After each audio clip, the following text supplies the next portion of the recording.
찬송가 425장 함께 찬양하겠습니다. 찬송가 425장입니다. 찬송가 425장 주님의 뜻을 이루소서 함께 찬양하면서 하나님께 나아갑니다. 주님의 뜻을 이루소서 고요한 중에 기다리니 진흙과 같은 날 빚으사 주님의 영상 만드소서. 주님의 뜻을 이루소서. 주님 말 앞에 엎드리니 나의 맘속을 살피시사 눈보다 희게 하옵소서. 주님의 뜻을 이루소서. 병들어 몸이 피곤할 때 권능의 손을 내게 펴사 강건케 하여 주옵소서. 주님의 뜻을 이루소서. 온전히 나를 주장하사 주님과 함께 동행함을 만민이 알게 하옵소서.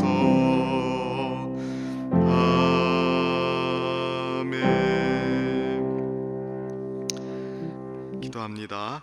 하나님 아버지 감사합니다. 오늘 우리에게 은혜 베풀어 주셔서 주님 앞에 나아가게 하시니 감사합니다.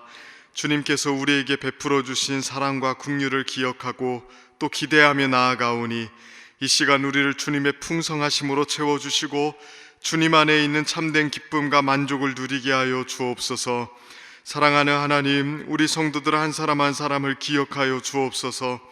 각자의 삶과 가정에서 하나님의 은혜를 경험하며 살아가게 하시고 주께서 베풀어 주시는 긍휼과 사랑을 힘입어 살아가게 하여 주옵소서.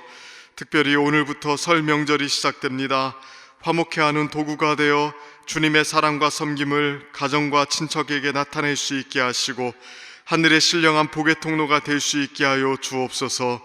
특별히 가족들의 구원을 위해서 날마다 애쓰며 기도하는 성도들을 기억하여 주시고 주께서 그 가정의 구원의 은혜를 베푸사 믿음 안에 세워지는 가정들이 되게 하여 주옵소서. 오늘도 병상에서 애통해하며 주님 앞에 나아가는 주의 백성들을 또한 기억하여 주옵소서.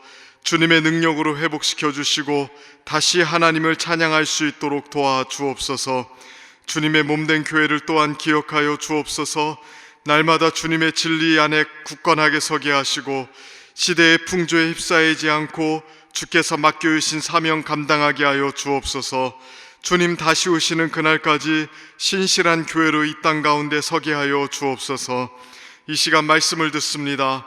주님의 은혜를 기대하오니 이 새벽에 말씀으로 우리를 새롭게 하여 주옵소서. 감사드리며 예수님의 이름으로 기도드립니다. 아멘. 오늘 하나님께서 우리에게 주시는 말씀 누가복음 7장 1절부터 10절까지 말씀입니다. 누가복음 7장 1절부터 10절까지 말씀입니다. 우리 한 절씩 교독하겠습니다. 제가 먼저 읽겠습니다. 예수께서 모든 말씀을 백성에게 들려주시기를 마치신 후에 가버나움으로 들어가시니라. 어떤 백부장의 사랑하는 종이 병들어 죽게 되었더니 예수의 소문을 듣고 유대인의 장로 몇 사람을 예수께 보내어 오셔서 그 종을 구해 주시기를 청한지라. 그들이 예수께 나와 간절히 구하여 이르되 이 일을 하시는 것이 이 사람에게는 합당하니이다. 그가 우리 민족을 사랑하고 또한 우리를 위하여 회당을 지었나이다 하니 예수께서 함께 가시세 이에 그 집이 멀지 아니하여 백부장이 벗들을 보내어 이르되 주여 수고하시지 마옵소서 내 집에 들어오심을 나는 감당하지 못하겠나이다. 그러므로 내가 주께 나아가기도 감당하지 못할 줄을 알았나이다. 말씀만 하사 내 하인을 낫게 하소서. 나도 남의 수하에 든 사람이요 내 아래에도 병사가 있으니 이더러 가라 하면 가고 저더러 오라 하면 오고 내 종더러 이것을 하라 하면 하나이다. 예수께서 들으시고 그를 놀랍게 여겨 돌이키사 따르는 무리에게 이르시되 내가 너희에게 이르노니 이스라엘 중에서도 이만한 믿음은 만나보지 못하였노라 하시더라. 보내었던 사람들이 집으로 돌아가 보매 종이 이미 나았더라. 아멘.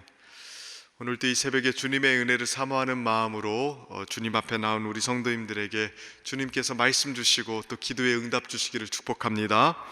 오늘 본문에서는 믿음에 대해서 예수님으로부터 극찬을 받은 한 사람이 나옵니다.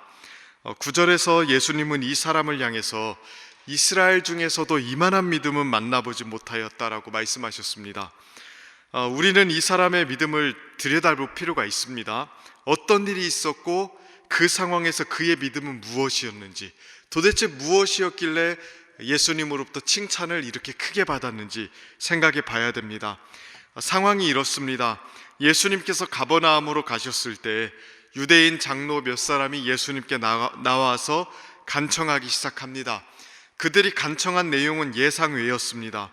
한 백부장의 종을 살려달라는 것이죠.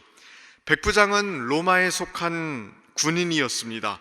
로마의 군대 조직에서도 100명의 병사를 거느린 지휘관을 가리키는데 실제로는 100명을 훨씬 웃도는 그런 병사들을 거느렸습니다. 속국의 사람들이 지배국의 군인을 좋아하는 것은 거의 불가능에 가깝습니다. 보통 속국에 주둔하는 지배국의 군인들은 사람들을 괴롭히거나 착취하곤 했기 때문입니다. 그러나 유대인의 장로들은 이 백부장을 굉장히 아꼈습니다. 왜냐하면 다른 군인들과는 좀 달랐거든요. 5절을 보면 유대인의 장로들이 그 백부장에 대해서 이렇게 평가합니다. 그가 우리 민족을 사랑하고 또한 우리를 위해서 회당을 지었나이다 하니, 그는 이스라엘 땅에 거주하면서 선행을 많이 했습니다. 유대인들을 사랑했고요, 또 유대인들을 위해서 회당을 지어준 사람이었습니다. 그런데 이 백부장의 종이 병들어 죽게 된 상황이 생긴 것이죠. 2절을 보면 어떤 백부장의 사랑하는 종이라는 표현을 합니다. 그러니까 이 백부장이 굉장히 아끼는 종이었던 것 같아요. 이 종이 죽으면 백부장이 굉장히 슬퍼할 것이 분명하기 때문에 유대인 장로들은 예수님께 다가와서 이 백부장의 종을 고쳐달라고 간구합니다. 예수님께서도 그들의 간청을 듣고 백부장의 집으로 향하기 시작했습니다. 그런데 가는 도중에 특별한 일이 일어났죠. 6절하고 7절을 보면 이렇게 기록해 놓고 있습니다. 예수께서 함께 가실새 이에 그 집이 멀지 아니하여 백부장이 벗들을 보내어 이르되 주여 수고하지 마옵소서. 내 집에 들어오심을 나는 감당하지 못하겠나이다. 그러므로 내가 주께 나아가기도 감당하지 못할 줄을 알았나이다. 말씀만 하사 내 하인을 낫게 하소서. 백부장이 사람을 보냅니다. 예수님이 자신의 집에 오는 것을 막습니다. 그가 요청한 것은 딱 하나예요. 말씀만 해달라는 겁니다. 예수님께서 굳이 오지 않으셔도 말씀만 하시면 자신의 하인이 나을 거라고 믿었습니다. 그가 이렇게 생각한 이유는요, 생각보다 단순했습니다. 8절을 보면 이렇게 이야기합니다. 나도 남의 수하에 든 사람이요 내 아래에도 병사가 있으니 이더러 가라 하면 가고 저더러 오라 하면 오고 내 종더러 이것을 하라 하면 하나이다. 이 사람은 직업이 군인이었죠. 그가 속한 세계에서는 말의 힘이라는 게 분명히 존재했습니다. 지휘관이 명령을 내리면 그 명령이 시행되는 곳이 그가 속한 집단의 성격이었습니다. 그 말의 힘이 예수님께 있다고 그는 믿고 있습니다. 자신이 부하에게 명하면 부하가 움직이는 것처럼 예수님께서 병을 향해서 떠나라고 명령하시면 그 병이 명령에 복종해서 떠나갈 것이라고 믿었습니다. 예수님은 이 백부장의 믿음을 칭찬하셨죠. 이 백부장의 믿음에는 뭐가 있습니까?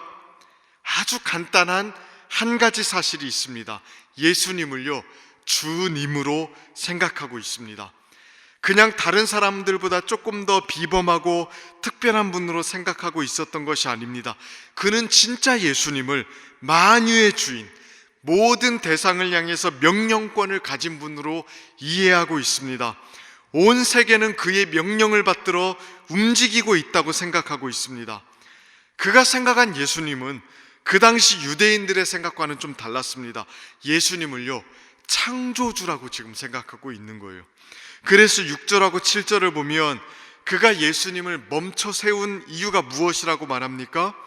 주님께서 자신의 집에 들어오심을 자신이 감당하지 못하겠다고 이야기합니다. 또 자신이 주님께 나아가는 것도 감당하지 못하겠다고 이야기합니다. 단순히 예수님을 기적을 행하는 분이라고 생각하고 있는 것이 아닙니다. 좀 특별한 선지자 중에 하나라고 여기고 있는 것도 아니죠. 감히 나아갈 수 없는 창조주 하나님, 감히 자기가 나아갈 수 없는 창조주 하나님으로 생각하고 있습니다. 이러한 비슷한 모습을 보여준 사람이 누가복음에 한 번 더 나오죠. 바로 누가복음 5장에 나오는 베드로입니다. 밤이 맞도록 수고하였지만 물고기를 잡지 못했던 베드로를 향해서 예수님이 깊은 곳에 가서 그물을 내리라고 말씀하셨죠. 그때 베드로가 예수님의 말씀을 따라 깊은 곳으로 가서 그물을 내렸을 때 어떤 일이 일어났습니까? 그물이 찢어지도록 많은 물고기를 잡았습니다. 예수님의 말씀에 순종하자 이러한 기적이 일어났습니다. 이 기적을 보고 베드로가 어떻게 반응했습니까? 5장 8절을 보면 이렇게 말하죠. 시몬 베드로가 이를 보고 예수의 무릎 아래 엎드려 이르되 주여 나를 떠나소서 나는 죄인으로소이다 하니, 갈릴리 바닷가 앞에서 베드로는요, 하나님을 만났습니다. 구약의 성도들이 하나님 앞에서 경험하곤 했던 그 신적인 위엄, 그 거룩함, 무한한 격차, 이것을 지금 베드로가 예수님 앞에서 느낀 것입니다. 그래서 예수님과 함께 있기를 거부하죠. 동일한 모습을 지금 백부장이 보여주고 있습니다. 그는 예수님을 감당할 수가 없었습니다. 예수님이 오시는 것도, 자신이 예수님께 나아가는 것도 감당할 수가 없었습니다. 이거는 단순히 예수님이라는 분을 조금 특별한 존재, 기적의 하나님의 종, 이 정도로 보고 있는 게 아닙니다. 구약의 선지자들이 가지고 있었던 그 태도, 하나님을 만나는 그 태도를 가지고 있는 겁니다. 신적인 위험 앞에 서 있는 태도를 가지고 있는 겁니다. 그는 비록 예수님을 한 번도 본 적은 없지만 예수님은 그에게 창조의 주님이었던 거예요. 모든 것을 향해 명령권을 가지고 있고, 진짜 명령하면 온 세계 만물이 그의 명령을 받들어 돌아가고 있는 그 창조의 주님으로 예수님을 보고 있는 것입니다. 다른 사람과 예수님을 바라보는 시각이 완전히 다르지 않습니까? 유대인들은, 또 예수님을 따랐던 수많은 사람들은 예수님을 그냥 뛰어난 선지자, 특별한 기적의 사람 정도로 보았습니다. 그러나 그는 예수님에게서 하나님의 모습을 보고 있죠. 저는 이것이 믿음의 출발점이라고 믿습니다. 이 믿음의 출발점은 예수님에게서 신적인 영광을 보는 거예요. 그가 우리를 위해서 이 땅에 오시고 율법에 복종하는 삶을 사시고 십자가에 죽으시고 부활하시지 않았습니까? 근데 그 예수님의 모습을 통해서 영광의 주님을 발견하는 겁니다. 그가 지금도 보좌에서 다스리고 있음을 봅니다. 그래서 감당할 수 없는 경외감을 가지고 그 앞에 나아가 복종하는 겁니다. 이게 참 믿음의 특성입니다. 우리는 예수님에 대해서 이 마음을 가지고 있는지 돌아볼 필요가 있습니다. 우리에게 예수님은 어느덧 너무 친숙하고 만만한 분이 되어 있는지 모르겠습니다. 아무렇게나 대해도 되는 성격 좋은 어떤 옆집 아저씨처럼 되어버려 있는지도 모릅니다. 그러나 우리가 믿는 예수님의 실체는요, 하나님이에요. 주님이십니다.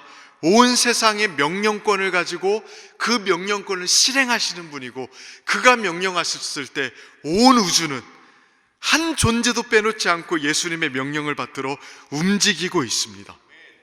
심지어 사탄도, 귀신들도 예수님 앞에 이렇게 복종합니다.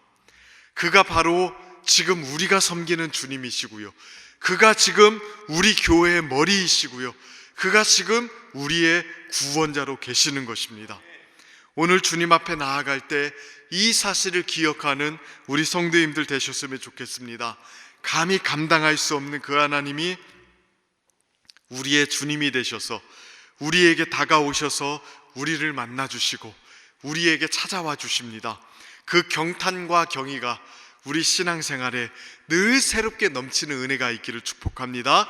예배할 때도 기도할 때에도 이 경의감에 사로잡혀서 나아가는 복된 성도님이 되기를 주님의 이름으로 축복합니다. 기도하겠습니다. 이 시간 말씀 붙잡고 함께 같이 기도하며 나아갑시다. 우리는 주님을 어떠한 분으로 생각하고 믿고 따르고 있습니까? 우리에게 명령하시는 그 주님은 창조의 하나님이십니다. 온 세상의 주인이십니다. 말씀으로 모든 걸 시행하게 하시는 분입니다.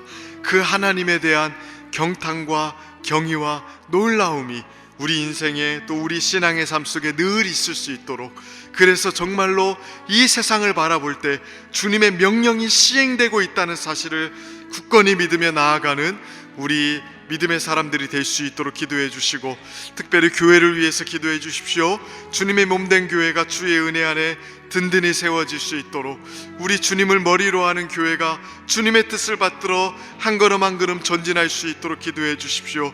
또한 우리 성도들, 이제 명절의 시작인데 하나님께서 오가는 길 지켜주시고, 또 가족들, 친척들을 만날 때에 선교적인 사명을 가지고 하나님의 복의 통로가 될 수 있도록 기도해 주십시오.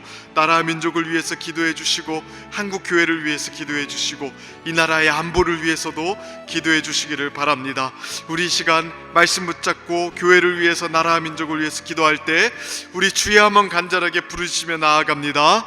주여, 살아계신 하나님 아버지, 오늘도 하나님 주의 은혜 가운데 나아갑니다. 주님, 우리를 붙들어 주시고 도와주시옵소서. 우리를 불쌍히 여겨 주옵소서. 하나님 아버지, 각 사람의 마음속에 주님을 향한 참된 믿음이 있어 하나님의 뜻에 복종하며 나아가기를 원합니다.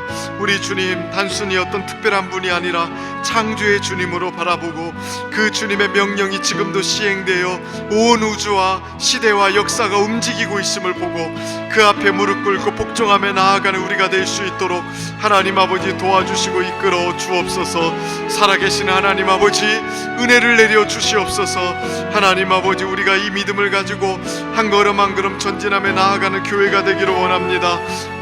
주님이 지금도 우리의 머리가 되어 주시오니 하나님 머리 대신 주님의 명령을 붙들고 나아갈 수 있는 우리가 되게 하여 주옵소서. 주님의 뜻을 받들어 주의 사명들을 감당하는 교회가 될 수 있도록 아버지 하나님 은혜를 베풀어 주옵소서. 나라 민족을 기억하여 주옵소서. 한국 교회를 기억하여 주옵소서. 늘 평안케 하시고 든든하게 지켜주시며 이끌어 주옵소서. 여러가지 분열과 갈등과 어려움들 속에 있습니다. 하나님, 우리를 불쌍히 여겨주시고 하나님 위정자들에게 지혜를 주시고 하나님이 나라의 민족 잘 이끌어 나갈 수 있도록 하나님 도와주시옵소서. 하나님, 북한 땅을 기억하여 주시고 하나님 아버지, 이 나라의 안보를 기억하여 주옵소서. 평안의 시대가 열릴 수 있도록 하나님 도와주시고 이끌어 주옵소서. 살아계신 하나님 아버지, 도와주시기를 원합니다. 은혜를 베풀어 주시기를 원합니다. 이제 설 명절이 시작됩니다. 우리 성도님들 오가는 길을 주께서 지켜주시고 안전하게 하나님 붙들어 주옵소서. 가정과 지축들을 만날 때에 하나님 복의 통로가 되어 나아갈 수 있게 하여 주시고 지혜를 주시고 하나님 명철을 주셔서 행할 바를 알게 하여 주옵소서. 주의 은혜를 베풀어 주옵소서. 하나님 도와주시옵소서.